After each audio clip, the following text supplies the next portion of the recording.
I was 12 years old, and I remember it. I don't know. I looked at time pretty closely. It came into the house. We discussed things like that, and it was a moment in time, if you will, and there seemed to be some kind of Jesus revolution, as it's called there, among the young. We had hippies running around. Everybody knows what was going on with kids those days, and how some people, like my father, felt about them. But there was also apparently a bit of a religious reawakening going on. And the funny thing is, it was going on in musical theater. It's kind of strange. It just, all of a sudden, there's something in the air. This is June 21, 1971. Jesus Christ Superstar, the album, came out in October of 1970.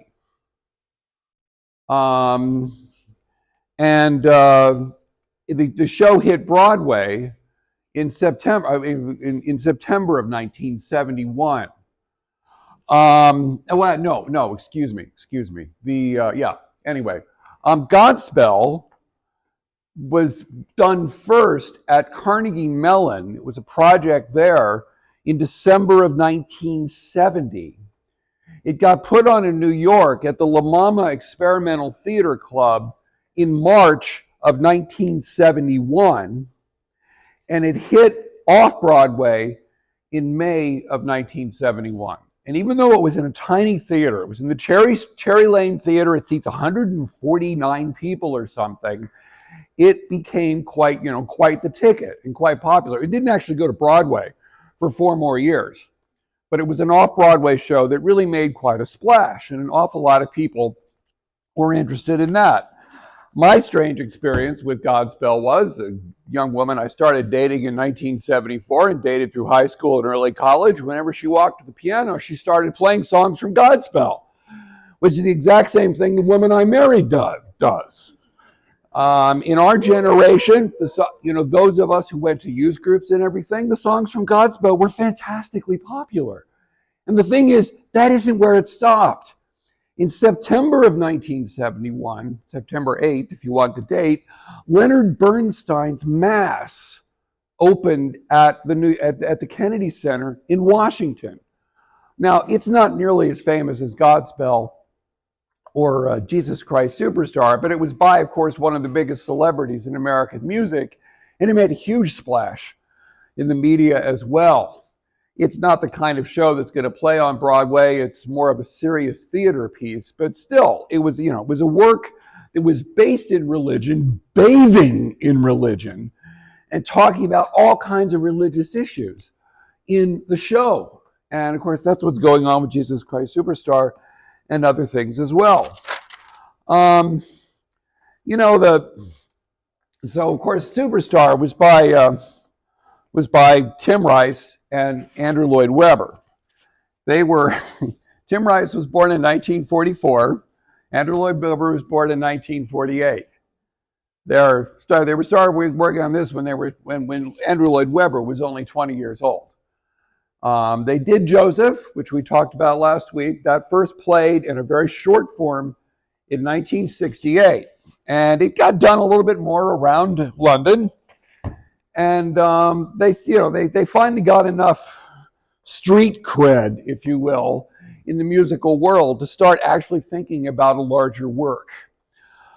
Tim Rice when Jesus Christ Superstar opened on Broadway, he was 27 years old. He wanted to be a rock star. And he wrote Andrew Lloyd, he found out about Andrew Lloyd Webber and wrote him a letter and said, "I'd like to write lyrics for you." And that's just what brought them together. Andrew Lloyd Webber was born in London in 1948. His father was a college music professor, actually director of the London College of Music, which isn't one of the most important of the music schools in London, but there are several of them, of course. His father was also a church organist, and his son grew up knowing all kinds of music, but he was mostly interested in musical theater, and his hero was Richard Rodgers. Now, I realize Richard Rodgers doesn't bring to mind Jesus Christ Superstar, But there's a revolution going on in musical theater, in the music of musical theater in the late 1960s. And of course, the show that really brings it on is Hair. Now, Hair, Hair there are certainly religious references in Hair. Let's face it, there's references to just about every aspect of life in Hair. It's one of the messiest, most interesting shows ever written, but it's not a religious show, per se at all. But anyway, it brings rock to Broadway, and it brings rock to Broadway pretty late. I mean, Broadway is popular theater. You expect it to reflect popular music. Well, the popular music that starts emerging in late 1953 and early 1954 is rock and roll. But rock and roll does not hit Broadway in a major way for 14 years, which is a long time. But of course, it's easily explained.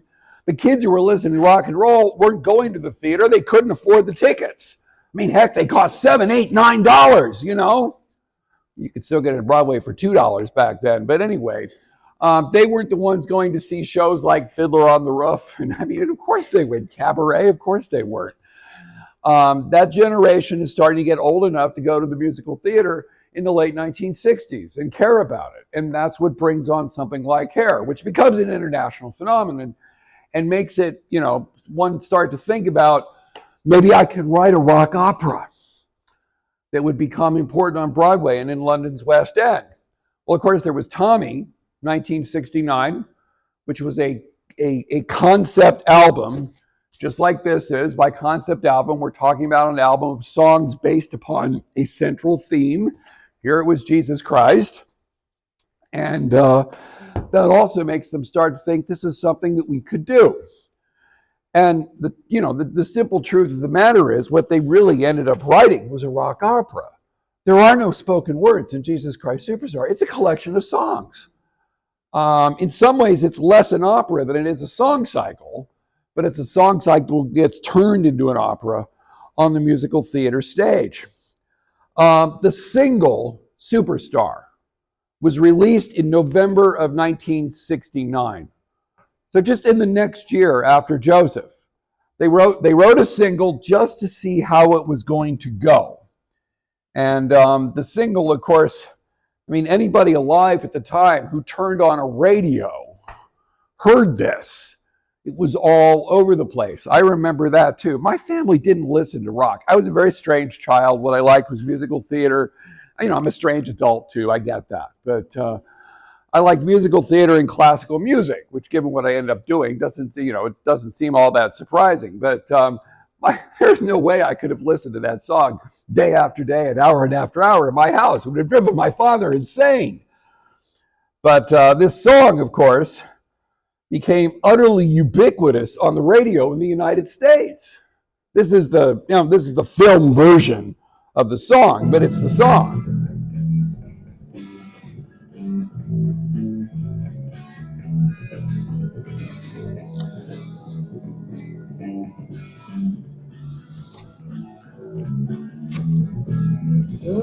Every time I look at you, I don't understand why you let the things. Now, this is important. Who's singing here? Judas, the biggest star of Jesus Christ. There's very little funk in it. Another thing you have to realize is when we use the phrase rock opera, we go, it's all rock. There is no rock opera that's all rock. They don't exist. There's funk, there's gospel. You go a couple more years, there's disco. There's all kinds of things figuring in it. If you don't make a distinction between those things, you're just talking about pop.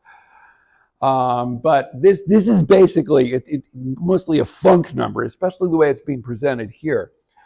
So anyway, it becomes quite popular, and it sets up the possibility of making the full album that becomes the concept album.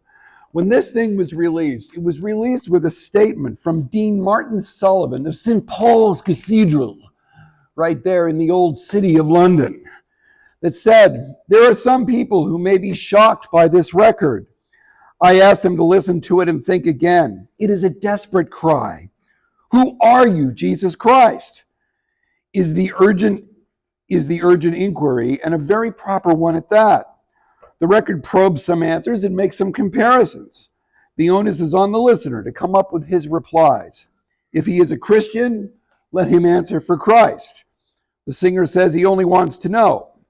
He's entitled to some response. Well, then let's start to think about the actual words of the song. Lots of people just hear Jesus Christ, superstar. You know, this is the late 60s, early 70s. It's when they start using the phrase superstar. And what it's mostly referring to at first is rock stars, you know, like Elton John or something, or pop stars. It gets used in the world of sports very soon thereafter. And of course, now it's just part of our normal parlance. But that's what they hear. And they assume that this is a celebration of Jesus Christ. And it's way more complicated than that. Every time I look at you, I don't remember, this is Judas speaking. Every time I look at you, I don't understand why you let the things you did get so out of hand. You'd have managed better if you had it planned. Why'd you choose such a backward time and such a strange land? If you'd come today, you would have reached a whole nation. Israel in 4 BC had no mass communication. I don't hear anything about Jesus' divinity in there. I hear about a person leading a movement. We could think of it as a political movement. We could think of it as a social movement. We could think of it as several things. But I don't hear anyone saying Jesus Christ is the Son of God and he will be raised from the dead, which is never talked about in Jesus Christ Superstar. Then you get the backup singers going on and on with the chorus, which becomes one of the worst earworms in the history of humanity. I'm going to be in my head all week. What? Yeah. No, that's me speaking. Then the solo speaker comes back. Well, the solo singer, let's say. Tell me what you think about your friends at the top. Who do you think's beside yourself the pick of the crop? Buddha. Was he where it's at? He where you are? Could a Mohammed move a mountain? Or was that just PR? Did you mean to die like that? Was that a mistake? Or did you know your messy death would be a record breaker? Jesus Christ, Son of God, resurrected from the dead? Forget it. It's not here. Jesus dies on the cross at the end of this and it's over. Christians went crazy about this work. But it was really more of an exploration of Jesus as a leader of a movement and Judas becoming disenchanted with Jesus' leadership and thinking he could help somehow by going to the temple authorities and betraying Jesus. That's the story of this work. And, one can get excited about it, and people often do. But theologically speaking, it's really, it's only Christian because it's about Jesus. It's not about, and about the end of his ministry.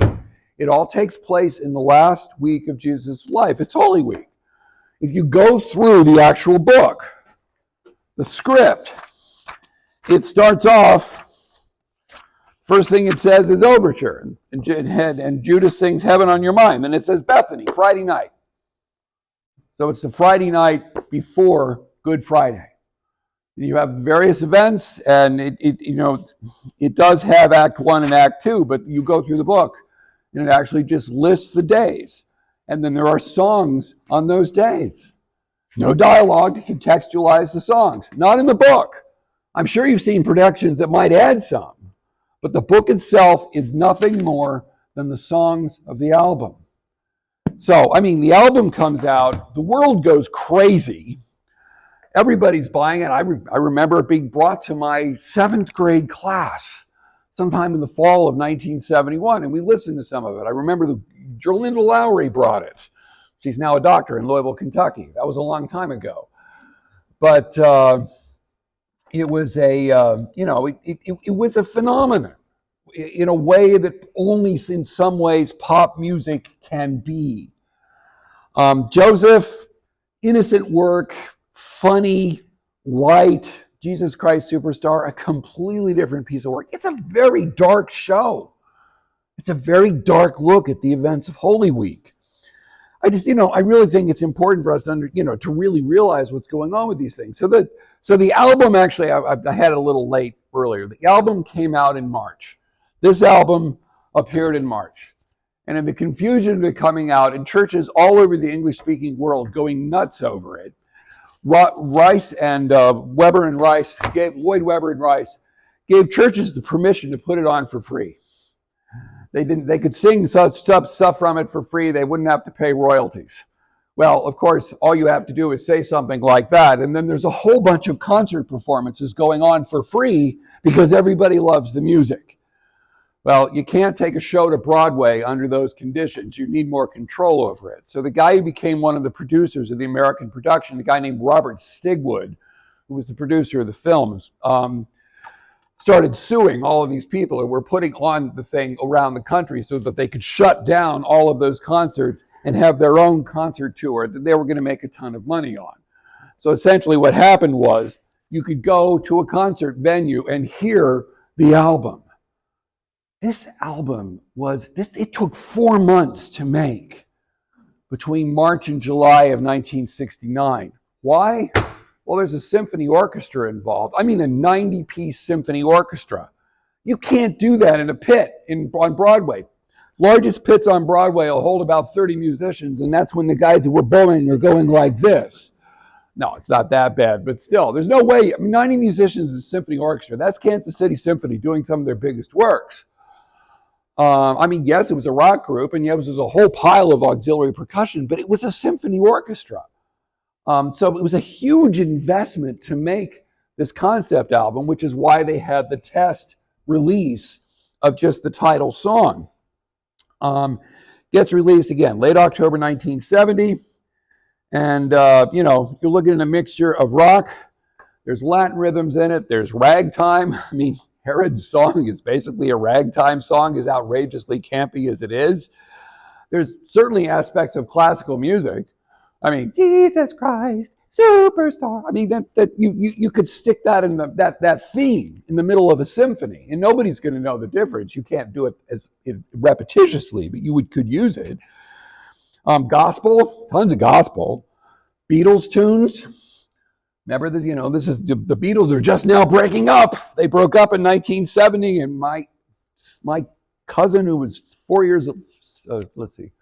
7 years old and nearly lost her mind. Anyway, Carl Orff, guy who wrote Carmina Burana, there's aspects of that in here. There's Prokofiev and Stravinsky. I mean, there's just a little bit of everything in this. And that's actually what musical theater often is. There's probably more classical in this than there is in a lot of musical theater that's mostly popular music. But a guy like Andrew Lloyd Webber knows, and he knew it when he was really young, theater music has to talk to just about everybody in the room on one hearing. And if it doesn't, it's not going to work. You can't have people sitting there during the number going, what's going on here? I don't understand this, because you'll lose them for the rest of the evening. Theater music basically has to be immediately accessible. And one way to do that is put out a smorgasbord of styles, because you basically have something there for everybody, and every one of those styles is speaking to another emotion. The reason you can't have a fully rock opera is rock doesn't have a wide enough emotional palette. Pure rock, it does anger really well. Anger, rage, lust, softer rock, love. I mean, there are emotions that rock does really well, but if it's a really ambiguous feeling you're having, rock's not going to do it. Rock is it's too much of one thing. So yeah, that's why there's no rock operas, quote unquote, that just have nothing but rock in them. It's very unusual. Anyway, so they shut down these things, and the show opens on Broadway in September of 1971. And of course, that causes reviews. Now, I have proposed to read this entire review to you, but this is what happens in the New York Times when a show opens on Broadway. It gets reviewed. It gets reviewed by the New York Times, the Daily News, the New York Post, and whatever other newspapers existed at the time. If you go back far enough, there's 9 or 10 newspapers. At this point, there's 3 major ones. I know because I was living in New Jersey at the time.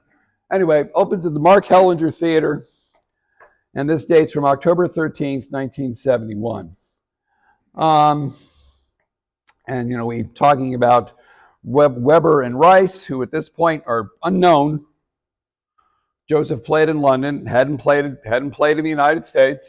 Well, I mean, it had been done at churches in the United States, but it wasn't well known. Certainly hadn't happened on Broadway. It didn't happen on Broadway for 11 years after this. But this was written by Clive Barnes. He was actually British. It was a reviewer for the New York Times and later for the Daily News. I would say Mr. Rice's intention was clearly to place Christ's betrayal and death into a vernacular more immediate, perhaps, to our times. His record sales would presumably indicate a success in this aim, but he does not have a very happy year for the English language. Barnes hated the lyrics. He uses the word doggerel. Well, of course, Tim Rice has laughed all the way to the banks he has purchased. But anyway, he really has a lot to say about the music. And then he goes on to say that this is the best score for an English musical in years. So he must not have thought of the other ones very much at all. But anyway, he says the music doesn't really help it all that much. What the reviewers really didn't like. Oh, but briefly, the guy who reviewed it for the Daily News actually loved it. Jesus Christ Superstar is so stunningly effective a theatrical experience that I'm still finding it difficult to compose my thoughts about it. It is, in short, a triumph. And on it goes. What a lot of the critics didn't like and what the audiences didn't quite get was the staging, which was just wildly over the top. The guy who staged this was the same guy who had staged Hair.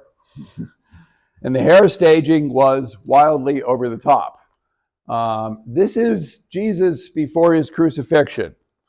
And you've got this big butterfly thing up behind it, and you can hardly see, but there's singers up there, Judas and the three members singing Jesus Christ Superstar in this big butterfly-inspired thing. As it's described, this is from Life magazine in the fall of 1971. The description's up here. And one of Tom O'Horgan's more spectacular effects, Jeff Venholt, as Jesus is unveiled just before his crucifixion in what O'Horgan calls the chrysalis, while Judas Ben Vereen sings Jesus Christ Superstar with a chorus of three girls on the Butterfly Bridge. So they spent a fortune on the staging. This next one, you have to hear the description before you see the picture. The Hosanna Parade includes a bone bridge filled with high priests and a group of Christ followers carrying mysterious symbols that O'Horgan says came to him in his dreams. They include plastic fantasy protozoa. Now that's three words I thought you probably never thought you'd hear in a row. Plastic fantasy protozoa and a set of dentures. I guess he wanted to put some teeth into the production. They're all replicas of human organic things, O'Horgan explains. I felt this kind of staging was more suited to our time than other possibilities. I mean, wow. So that's the Hosanna procession going across the stage. So a lot of people who were there to hear the music of this album that they loved saw this production and went, oh, what's going on? I don't get it.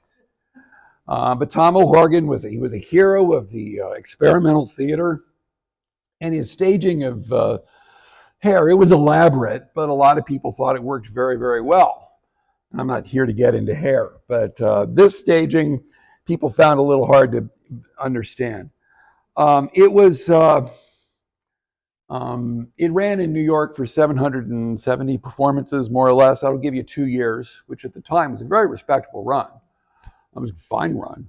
It didn't open in London until later, which is kind of interesting given these gentlemen are British. It caused protests, as anything like this you might expect. The Christians, the Catholics especially got upset because Jesus' divinity was ignored. The Protestants especially got upset, at least from the reports one reads. I'm sure the Catholics got upset about this too.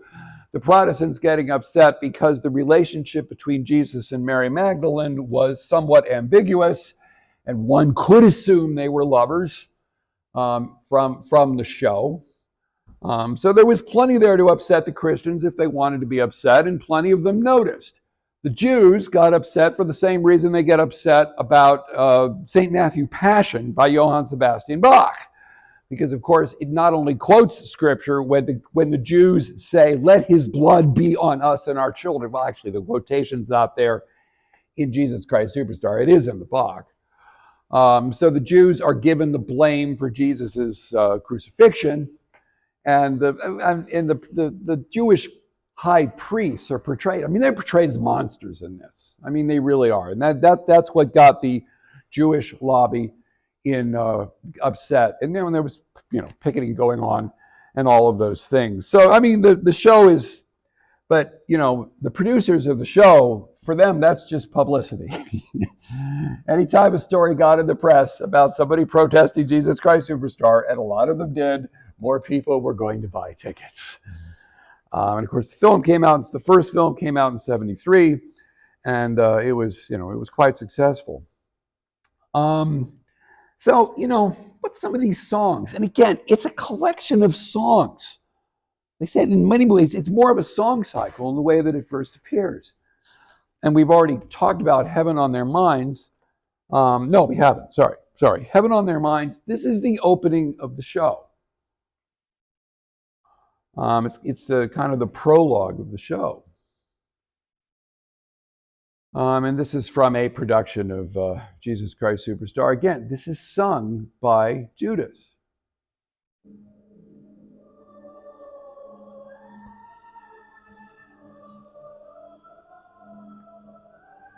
The model for this music, this weird stuff that you're hearing, is more classical than anything else. Many people would probably listen and go, "Oh, it sounds like something creepy in the movies." Yeah, but they're taking it from classical scores, operatic scores. And again, I mean, an incredible singer, a dancer. I mean, he was so good that when he auditioned for Pippin the next year, they rewrote the show. There was no role for him. Well, we got to have this guy. They already knew how good he was because he'd been Judas on Broadway to that point. But they completely rewrote the show to accommodate a part for Ben Vereen. And Ben Vereen could project these lyrics no problem in an incredibly exciting way, and everyone was going to hear them.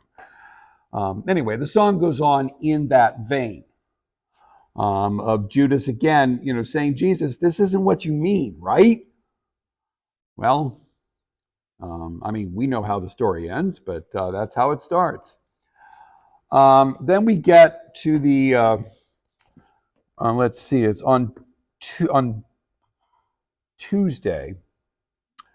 We have, on Sunday in Jerusalem, the priests get together and they sing the song, "This Jesus Must Die." The realization that he's become too popular, he's getting in the way, Rome's going to come down on us from what this guy is doing. It's time for us to shut this thing down. So Jesus must die.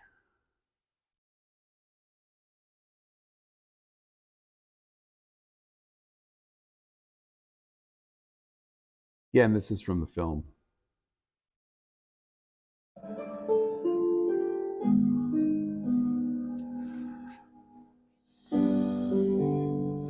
It is one strange staging. But this was actually filmed in the Middle East, in Israel. Good Caiaphas,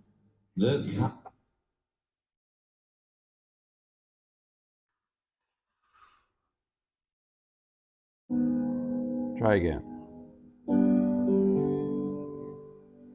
You know what operas sound like. There are moments when they're just talking and they're telling you how the story works. You find out who loves who and who doesn't like somebody else and why they must have, I don't know whatever, that kind of thing. It's very formulaic singing. What Andrew Lloyd Webber just typically does when he writes recitative is he sets up a tune and he just keeps using the same tune throughout the show. It's absolutely what happens in Joseph. Every time they're singing recitative, it's all based on the same theme. There's more variety in this show. But anyway, there's a lot of moments of recitative in there. And again, that's where they're telling the story, where they're explaining what the problems are. There are, of course, moments that are much more like arias as well. And one of those is when Judas comes to the the high priest. The song is called Damned for All Time. It's very much a rock number. Judas is the most consistently singing rock character in the show.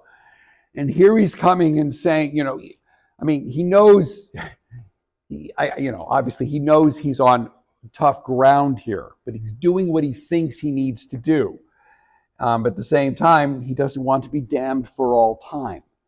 But this would be more of an aria-like thing. This is just this is Vereen from the album. I don't have video. Whoops. I hit the wrong one. No, I have this from the film. Sorry. Let's hit the right URL. Oh. What's the problem? Did I mess it up? Yes, I did. Okay, hold on a second. I can fix this. From what I hear, what makes something an opera? And then, do you think rock opera was it a genre that was created? Well, the first rock opera would be Tommy from 1969. What makes that different? Well, the popular conception is that opera is entirely sung. There's no spoken lines in it. If you're a music scholar, you know that's not true, because there's a lot of things we call operas that have spoken lines in them, and there's a lot of musicals, which most people would think about, that are sung through. But what doesn't make this an opera is the style of singing. Opera singers, they train for 10, 12, 15 years, and they have voices that are louder than 1,000 other people's put together. It's a particular way of knowing how to sing. And for a lot of people, you need that for an opera. The fact that, this gets called a rock opera, it's a pop conception of an opera, which is fine. And it is sung through. The fact that people want to call it an opera is fine with me. The actual question of what makes an opera and what makes a musical, I could talk about for 2 hours. Because, it's a question I've dealt with a lot in my life. But, yes, this is an opera. It's sung through, and that's fine. That's the place to leave it. The fact that it's sung through. Yeah. You said that in seventh grade, was this part of a class? Well, it's just, it was a class, we were dealing with current events at the time, and the current event was that Jesus Christ Superstar was really popular, and somebody brought the album in, and we listened to a couple of songs. Believe me, the teacher in there was no religious intention whatsoever. It was just, it was kind of a current events moment. I don't know.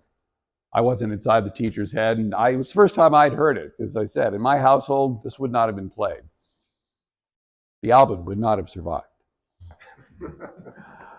Any other questions? Yeah. What was the significance of the 3 crosses in the first song of Jesus Christ Superstar? 3 crosses? Well, it would be the 3 crosses. Jesus and the two bandits, the 2 robbers. Yeah. They're just using